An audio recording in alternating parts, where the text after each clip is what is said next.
Welcome to In Focus with Ejaz Haider. Our top story tonight is about Trump administration's latest effort to ratchet up the maximum pressure campaign against Iran. Last Saturday, U.S. Secretary of State Mike Pompeo said that U.S. had reimposed the UN sanctions against Iran. Experts say the move has left the U.S. isolated, and even close allies like the United Kingdom are not going to follow suit. It's important to note that what the U.S. is trying to do is not about its own unilateral sanctions regime against Iran. Washington is calling for a snapback of UN sanctions against Iran with reference to Iran's obligations under the Joint Comprehensive Plan of Action, commonly known as the Iran nuclear deal. Other state parties to the JCPOA point out that U.S. has no locus standi in the matter because it unilaterally walked out of the deal in May 2018. The JCPOA was endorsed by the UN Security Council through Resolution 2231. There's some controversy about whether that makes the deal legally binding on the U.S. To discuss this further, we are joined by Ambassador Mathew Bryza, a former U.S. diplomat, Reza Khanzadeh, research fellow at Sharif University think tank, and a PhD candidate at Oxford. Thank you to both panelists. Let me, before I get to Mr. Khanzadeh, remind the viewers that Iranian ambassador to the UN has hit back, saying that the stated objective of the U.S. is to completely ruin the JCPOA. Those are the words of the statement. And the strategy is to create legal complication through presenting unilateral, arbitrary interpretations and pseudo-legal arguments. This is from the statement by the UN, the Iranian ambassador to the UN. Let me pull in Mr. Khanzadeh here. Mr. Khanzadeh, it seems that Iran is on pretty firm ground when it comes to this particular move by the United States. You pointed earlier in your segment, you have essentially the entire, European Union and Russia and China supporting Iran. I am no legal scholar, but from what I have, followed and also read, there really is no legal ground for the U.S. to stand on and try to snap back these sanctions. But this is all something, in my opinion, symbolic, and there's a deeper push, which I fear what are many calling the October surprise, where you see a Trump administration, pursuing this maximum pressure campaign against Iran for the past, almost 4 years. And now recently you have a U.S. aircraft carrier going into the Strait of Hormuz, which has been suggested is a tactic, if you will, to try to seize any ships that they suspect is, carrying, oil from Iran. But then you also have a few, there are a few whispers that even the Trump administration might no longer fund the UN if they don't back the US on these snapbacks. So it kind of seems that the US is trying to push Iran in this corner where they're almost, egging them on to act in some kind of aggressive way, so that way the U.S. can potentially, as they would hope, go into some kind of conflict with Iran, which then hopefully might help Trump in his bid to get 4 more years. So yeah, you're basically suggesting that a lot of this has to do with domestic politicking and, of course, the U.S. presidential race. But let me pull in Ambassador Bryza here. Ambassador Bryza, we have discussed the Trump administration several times on this program, and I believe, it's very difficult to try and figure out what kind of, IR or whatever interstate relations framework President Donald Trump uses. But it seems to me that the Trump administration has overplayed this hand in this particular case. Is that your sense also? It remains to be seen. I mean, certainly I agree with Mr. Khanzadeh that it appears there's no legal ground, no legal basis for this decision by the Trump administration. And even, three of the U.S.'s closest allies, Germany, France, and the United Kingdom, issued a joint statement saying exactly that, saying that if you're not a member of the JCPOA, then you don't have any authority under that agreement to insist on snapback sanctions. But what the Trump administration is saying is something different, I think. They're saying, regardless of whether we're legally party to this agreement, this is what we want you to do. We want you all the current members of the JCPOA, we want you to implement these snapback sanctions. And if you don't, there will be consequences. And we will impose, it sounds like, secondary sanctions against your entities and your financial institutions and anybody that does not comply with these sanctions. So the Trump administration is blurring international law and U.S. law in a case of might makes right. And what worries me as a former American official and as an American citizen is not that the Trump administration is backed into a corner. Those secondary sanctions are potent.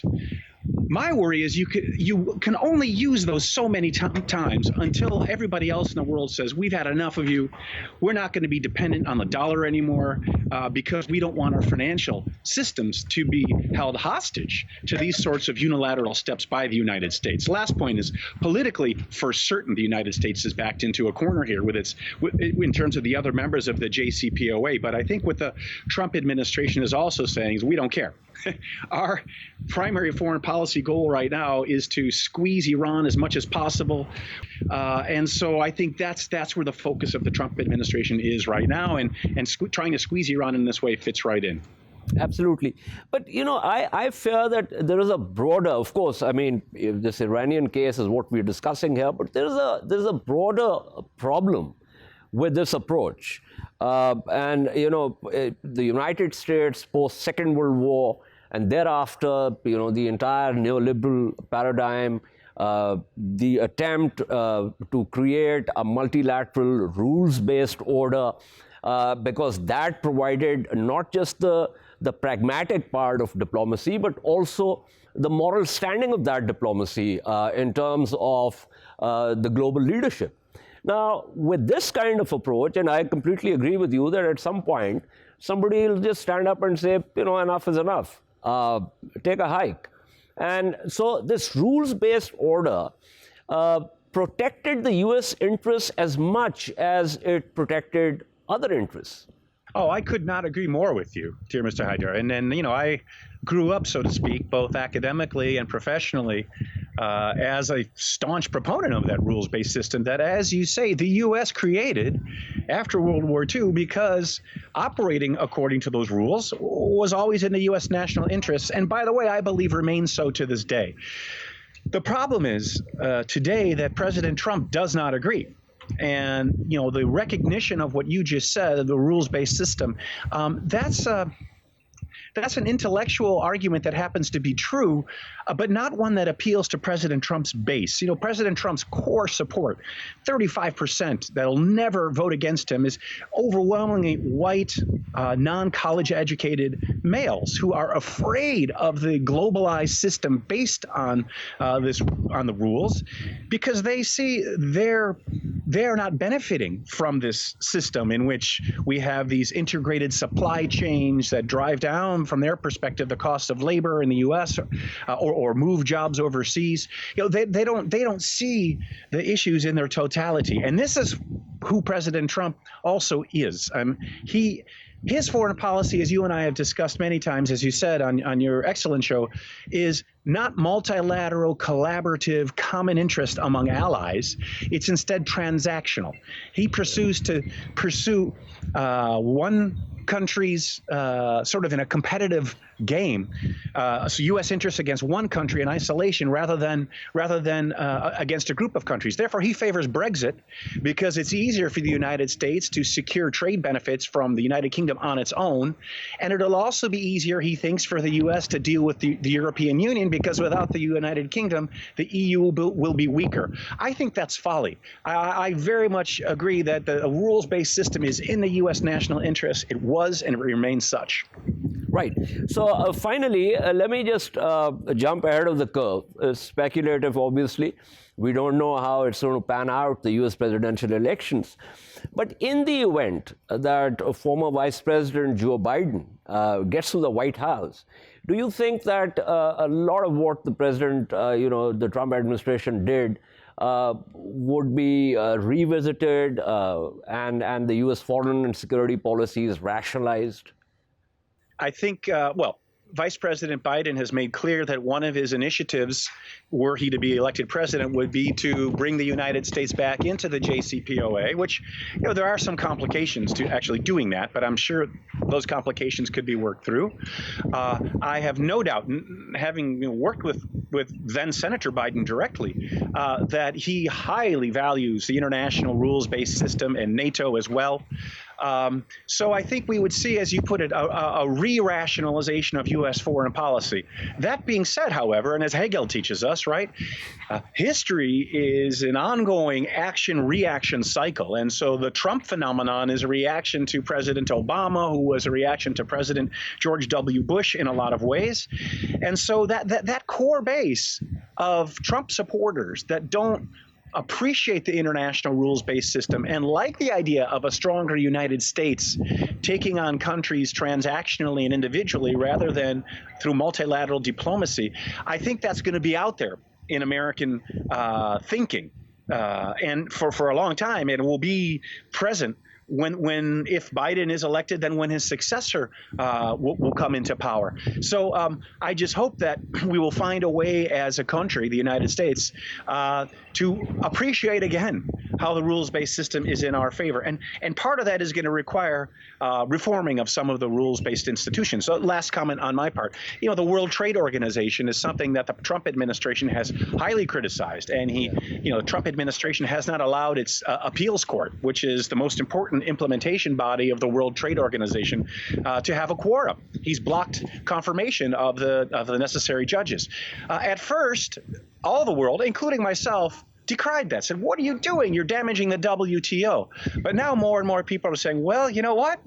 The WTO does need to be reformed, or NATO really does need the other allies to increase their defense spending. So if what Trump has done does lead to some reform of these institutions, then I think we could see an enduring appreciation under the next president and the one after that president for the rules-based system and a rationalized approach to foreign policy with the United States showing leadership again. I agree with you. I mean, most of these world bodies require reform, but I don't think that the Trump administration has been putting the pressure on them in order to reform them. But thank you so much. It's always a pleasure speaking with you, Ambassador Bryza. Enjoy your vacation in Bodrum. Let me go back to Reza Khanzadeh here. Mr. Khanzadeh, you heard Ambassador Bryza. Even within the United States, discerning people are not particularly in favor of the U.S. policy with reference to the JCPOA. But on the ground, one has to put up with what's there. And what Secretary Pompeo said in terms of also putting allies on notice, it seems to me that things might get tougher for Iran. At least in the near future. Yes, I do see that transpiring in the coming months and years, particularly if we see a scenario where Trump does get reelected, and then I believe 5 or 6 months later you have the Iranian elections for their next president, which from what I've been gathering inside Iran is that, because right now Iran's population is primarily citizens under the age of 35, which I think account for roughly around 70%. And the vast majority of them have been discussing boycotting that election, which then would point to a type of president who is more of a hardliner, more of a far right, if you will. And that will complicate matters even worse when it comes to the relations between Iran and the U.S. But then on the other scenario, if Biden gets reelected, I I still am somewhat skeptical, somewhat, cautious about, his presidency, his White House being able to re-enter the JCPOA. I don't see it being that easy for them. They would have to perhaps give in some concessions. But that type of isolation for Iran, in the eyes of America, is paramount. I think whether it's Trump or Biden, because they would still see that as kind of forcing them or forcing their hand to come to the table. But that, I think, is more of a waiting game, because we have to see who the next president of Iran is going to be. And then also you have their strong relations with Russia and also with China, who seem quite determined to, undermine the U.S. in its foreign policy dealings when it comes to Iran. But even that might seem to hit a wall, going back to what the ambassador said, with what the U.S. was able to do between, Bahrain and, and Israel. And also I've heard Kuwait might be next. So it is going to be a difficult road. But then again, it's been a difficult road now for 41 years. It seems that the stars rarely do align to where you see the U.S., and Iran being able to come to some type of terms where both parties would agree to, sign their name next to the X, if you will, when it comes, for example, the JCPOA. It's going to be difficult, but, we've seen Iran, battle through these sanctions and secondary sanctions. They are a very resilient country. So as far as the Iran side, I think they will be able to weather the storm. But also one last note, if I may, going back to the youth, boycotting these next elections. They're also playing a waiting game, as well domestically, because they see that their system is not a little, but, they see their system as very corrupt. And they actually want to wait and see what happens when their supreme leader, leaves office. For them, it's not really a battle for the presidency, whether it's a moderate or a, I guess a, conservative reformist, if you will, but it's more of that supreme leadership role. For them, that's really their waiting game as well. That's a very interesting observation. In fact, when you talked about China and Russia, we just got the right person joining us. Guy Burton was an adjunct professor of international relations at Mathew College in Brussels, also authored a book on China. Guy, with this sort of, maximum pressure campaign now, of course, as you know, even the close allies, France, Germany, and the United Kingdom have basically said, we are not going to be a part of this. But of course, the Trump administration is pushing it. How much do you think, in terms of, we already know that Iran has very close relations with Russia and China, but how much more do you think these relations would become important for Iran, given the, the renewed sort of U.S. maximum pressure campaign against it?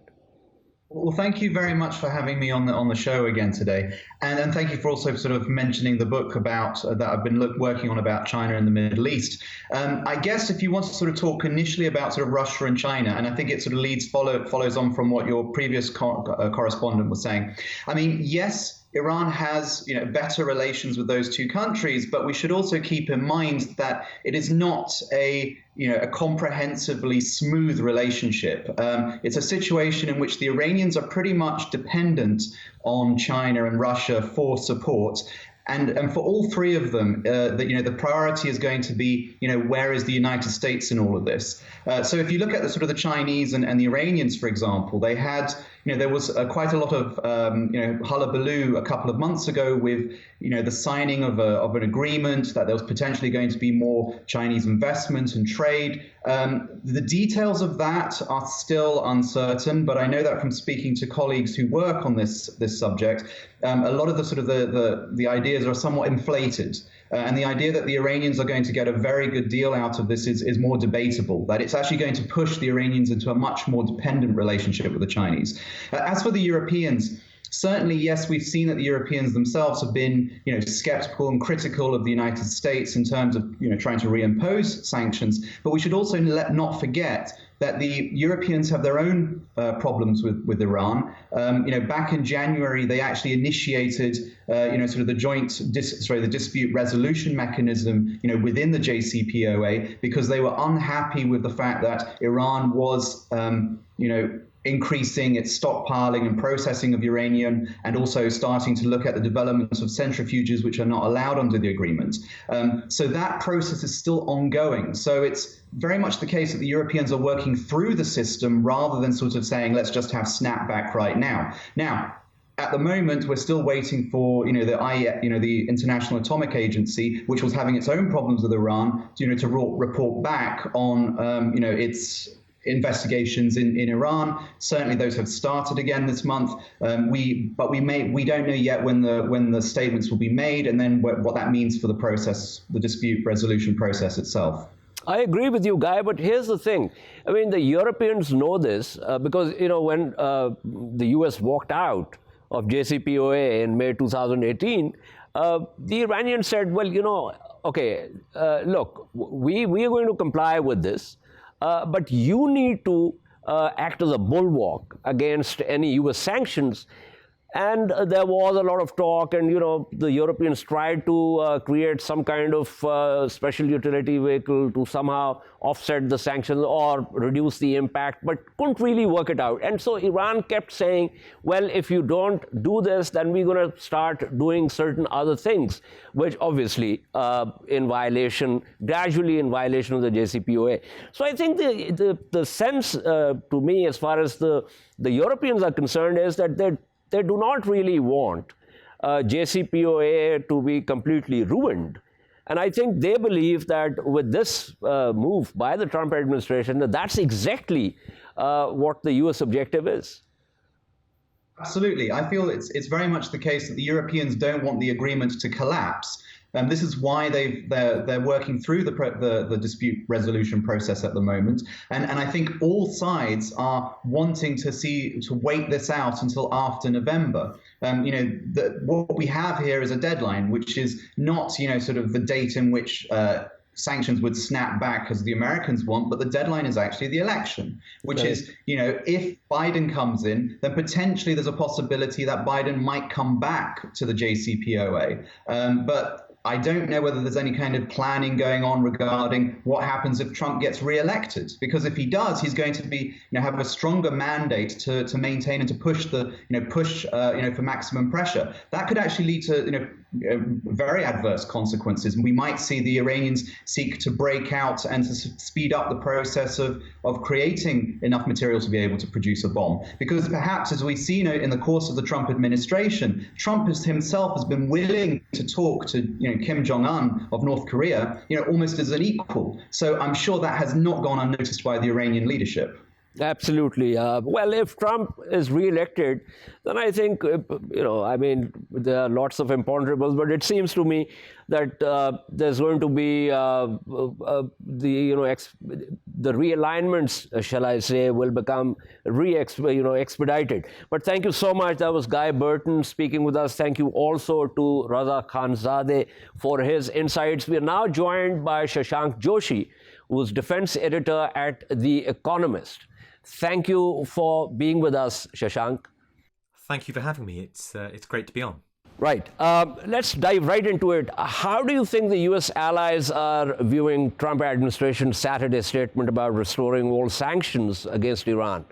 Do you think the U.S. has overplayed its hand, or will the Europeans ultimately play along? We need to distinguish here between two types of sanctions. There are the American sanctions imposed unilaterally by the United States, and then there are United Nations sanctions imposed by the UN Security Council. America is saying it will reimpose all of its own sanctions, and of course no one can stop it from doing so. It has very considerable extraterritorial powers, given the power of the US banking system and the amount of world commerce and trade that touches the US banking system. What America also wants is for its European allies and China and Russia, the other parties to the nuclear deal with Iran, to impose so-called snapback sanctions. In other words, reimpose the United Nations sanctions back onto Iran. Now, America doesn't have the powers to do that because all of its allies say you are no longer part of the nuclear deal. You left in 2018, and therefore you have no standing to snap these sanctions back onto Iran. And I think the Europeans will hold firm. They even America's closest allies, the United Kingdom, but also France and Germany, have clearly said, no, we're not going to go along with this American proposal. We won't go along with the reimposition of sanctions. You have left the deal. You no longer have powers under it. So I think what we're going to see effectively is the US will tighten its own sanctions on Iran. That will have a considerable effect on oil exports, on Iran trade with Iran, on banking with Iran. But we're not going to see a return to the UN sanctions, the ones that are, of course, legally binding on the rest of the world. Those, I think, are not going to return because the Europeans simply won't accept that, unless, of course, Iran does something extremely provocative further down the line. Thank you, Shashank. That's an excellent explainer. In fact, in my opening, I was also trying to sort of give a sense of the difference between the UN sanctions and the US unilateral sanctions, but you explained it very eloquently.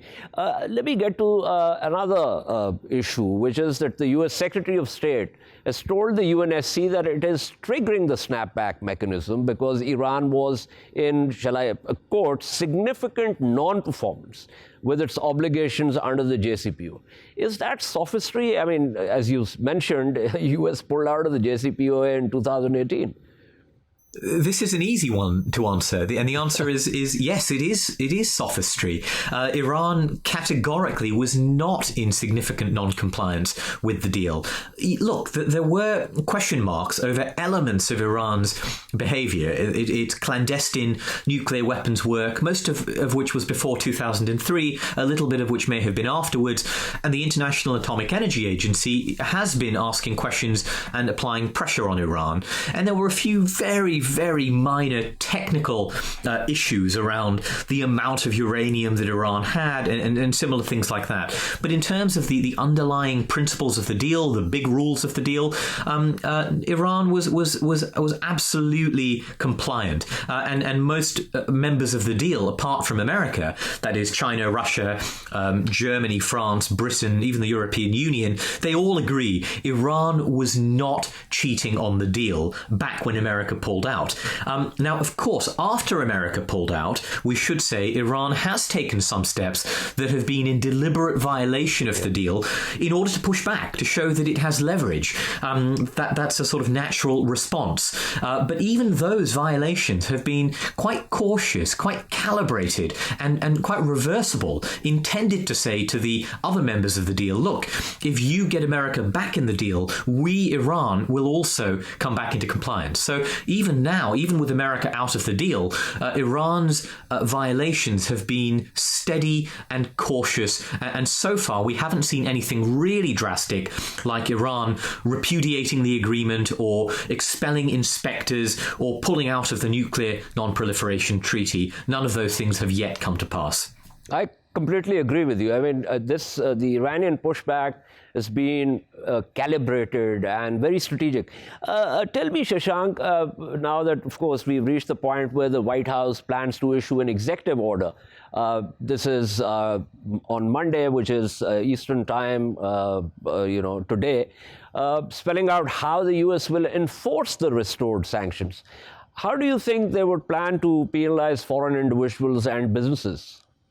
Well, for reasons I've already mentioned, the United States has really powerful control over much of the rest of the world's economic activity because of the centrality of the U.S. banking system, the centrality of U.S. finance. Even if a Chinese bank does business with an Iranian bank to facilitate a transaction that the U.S. considers illegal, if that Chinese bank has even a dollar's worth of business with a bank in America, for any reason, it has legal liability. It has legal exposure to the United States. So I absolutely think that America is going to use all of those connections in order to try and penalize anyone who does prohibited business with Iran. And of course, prohibited is defined very widely indeed. We've seen this in a variety of ways. Even when the European Union attempted to set up a special mechanism called INSTEX to facilitate a humanitarian trade with Iran. The Americans said if there are any board members of INSTEX, and these could be European officials, European diplomats, if anyone is on the board of this organization that helps the conduct of business with Iran, we will treat you as potential sanctions busters. And if you travel to the United States, if a European diplomat involved with this travels to Washington, travels to New York, travels to anywhere else in America, they could be arrested. They could be subject to enforcement action by the Treasury Department. And of course, officials not only want to go to America, they want the ability to travel to America, but they also they need to be able to remain in good standing with the U.S. financial system. So the U.S. is really, I think, going to come down hard, especially in the 6 weeks we have left before the U.S. election. This administration may be gone, and therefore I think there's a particular concern. They will go after Iran as hard as they can in the remaining time available to them. Right. Since you mentioned that this administration might be gone, so let me also try and jump ahead of the curve. So what do you think in the event that Biden wins the White House? You see any rationalization of the U.S. approach to Iran? This was a Democratic deal. It was signed by a Democratic president. It was supported by Democrats, and Donald Trump's withdrawal from it was condemned by Joe Biden and many others. So it's tempting to say, yes, if Joe Biden wins the presidency, he simply signs back onto the deal, he pulls back from the sanctions, and everything goes back to normal. In fact, I think that's not necessarily going to be so easy. Iran has also taken steps to now violate the deal, as we said, in response to the United States. They may not be immediately or easily reversible, and that's also to do with the domestic politics of Iran, where Hassan Rouhani is up for a re-election soon. The hardliners in Iran have become much more powerful over the last few years, and the hardline really is in the ascendancy, and they may decide, actually, the Americans betrayed us the first time. Why would we trust them again, even under a Democratic president, even under Joe Biden? So, it takes two to tango, and I'm not sure the Iranians will necessarily sign back up to normal. And even within the United States, there may be some Democrats who say, well, yes, the deal is important, but we've also seen Iran attack Saudi Arabia using missiles and drones. We've seen Iran attack international shipping. And there may be one or two hawkish Democrats, including people in the Biden orbit, who say, actually, if we are going to go back to this deal, it has to be a renegotiated deal. It has to be a new deal. And of course, that may be a very, very challenging thing to agree on. Absolutely. I agree with you. There are too many imponderables there, and of course, Iran's own internal politics is part of that. Thank you so much, Shashank, Joshi, for your insights. We shall take a short break and return to discuss a decision by Nepal to publish a new reference book for students with a revised map that has angered India. Stay with us.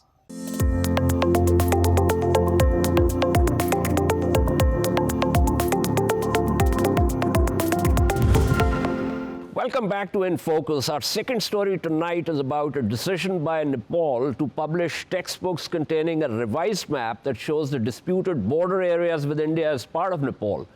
Earlier, the new map was approved by Nepal's parliament, a constitutional requirement. The government has released a reference book for school students which dwells on border disputes mainly with India. Experts say the move could further shrink the space for bilateral talks. Nepal's Minister for Education, Giriraj Mani Pokharel, says the decision was triggered by the Indian government's move on 2nd November last year to publish its political map depicting Kala Pani within Indian borders. Nepal claims Kala Pani as its own territory. Relations have soured since Nepal issued its revised map. To discuss this further, we are joined by Bishnu Rijal, who's Deputy Chief Department of Foreign Affairs, Nepal Communist Party. Mr. Rijal, thank you so much for your time. Give us a sense of this move by the government. I believe it has also been criticized internally by some Nepalese experts and other politicians. No, I don't see any criticism from any quarter of society here because you have rightly mentioned that we have amended our constitution according to historical document, historical treaty with India. You better understand that we have yet to sign a strip map with India. We have done a lot in our border area, but we have not finalized our map yet. In the meanwhile, India issued a political map which includes Nepali territory into its own map. Nepal strongly opposed it, and Nepal proposed for dialogue with India to solve the border dispute. But India didn't respond positively, and we were compelled to amend our constitution according to our proofs. So now it is not so big issue because when we amend our constitution, and it is mandatory to amend our curriculum also. So government of Nepal has decided to forward the new political map, to include the new political map into our course book. So it is not so a big issue as we have already done it. Right. In fact, just for the viewers, page 27 of the book says that of the 27 districts bordering with India, there are disputes in 24 places. Some incidents of land encroachment can be attributed to locals' acts, while others are due to deliberate and planned moves by India. The reason, Mr. Rijal, I was saying internal criticism, that I have a statement in front of me by Mr. Mrigendra Bahadur Karki, who's an associate professor at the Center for Nepal and Asian Studies, who said a country's curricula should be designed to produce academics, not activists. Such books neither help produce an informed new generation, nor facilitate dialogue between the countries at a time of frayed ties. So it seems to me that some people are, sort of critical of the move. But what you're saying suggests to me that overall, the Nepalese population is in favor of it. I don't see any reason to criticize of this decision of government of Nepal because in every country you can see the curriculum is designed according to the constitution, according to the sovereignty of the country, according to the political system, according to the religious environment or social environment. Yeah? So we have just included that political map which was endorsed and which was amended by our parliament unanimously. So I don't see any kind of criticism here. I don't have any comment on any individual comment. Right. One final question, Mr. Rijal. Nepal has had close relations with India. Nepal actually provides, recruitment for the Gurkha regiment of the Indian Army. Do you think Nepal has been disappointed by this sort of big brotherly attitude demonstrated by India with reference to the border disputes? Yes, we have a very deep-rooted relationship. Our relationship is diversified, is multifaceted. We don't have only political relationship. We have social relations, cultural relations, religious relations. Even before the existence of the society, we had a relationship between Nepal and India. So in political level also, we have a very long relationship when India was ruled by British colony, British ruler. At that time, when India started a political movement against British there, many Nepali people, Nepali political leaders helped India. and we have a very good relationship for a long time. But recently, you have seen that we have seen that kind of action taken by India. India unilaterally released its map and later inaugurated the link road by our territory. So we strongly opposed to India, and we are very much disappointed by this action of government of India. We have a very open relationship. We don't need any kind of visa or any permission to enter each other's country. We have open border between our two countries. We have very huge trade. We have very huge movement of people. Actually, we didn't expect that kind of behavior from India. You did not expect India to behave in the way that it did. I agree with you, Mr. Bishnu. Rijal, thank you so much for your insights. I'm also joined by Mr. Surendra Phuyal, who is a journalist based in Kathmandu. Mr. Phuyal, thank you as always for being on the program. We were discussing the textbook issue and the map. I remember, we discussed it earlier also.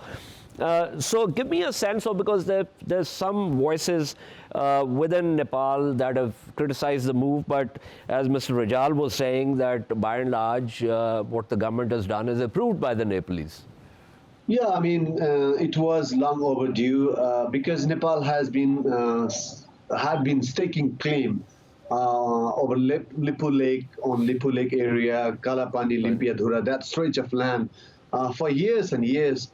And in November, when India unilaterally released its map, new political map, Nepal reminded India again through diplomatic channels that it was not right. It was not a right step, that Nepal is concerned by India's step. But officials in Kathmandu say, like Mr. Rijal said, they did not take heed of what Nepal was saying.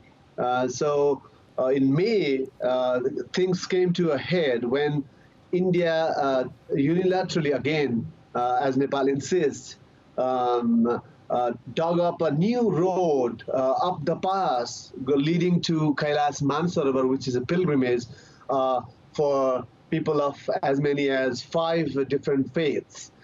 So the dirt road was being dug up by Indian military, and it was inaugurated by Indian Defense Minister. And after that, Nepal objected again, raised its objections again, and released its own political map, incorporating that stretch of land as a Nepali territory, as evidenced by 1816 Sugauli Treaty between the then British rulers in India and rulers in Kathmandu. But India did not like that. But whatever the case, Nepal continued to go ahead with its plan and incorporated a new map in its national emblem, which has been notified to all its diplomatic missions abroad, and also incorporated now in the new curriculum. So the dispute remains, the disputed territory, as both sides are saying, remains there, and the issue remains unresolved as of now. Right. One final question, Mr. Phuyal, and quickly. It seems that since the advent to power of Mr. Narendra Modi's BJP and Mr. Narendra Modi himself, India's relations in the entire neighborhood, of course, Pakistan, now China, Nepal, which is one of the closest allies of India, Bangladesh. Do you think that India needs to rethink its foreign policy approaches and have a more cooperative approach towards the neighbors instead of trying to bully them? That's what critics of Narendra Modi in India have also been saying, have also been writing, especially the opposition leaders, Indian Congress leaders, are saying that he has made a mess with the relations with India's neighbors, including Nepal, Bangladesh, Pakistan, and others surrounding it. So I think they are in the process of rethinking, having come under so much pressure. But again, when that happens and how that happens remains to be seen. And one thing is for sure, that India must start engaging with its smaller neighbors like Nepal. For example, India is focused more on its relations and its unfortunate recent conflict with Chinese military.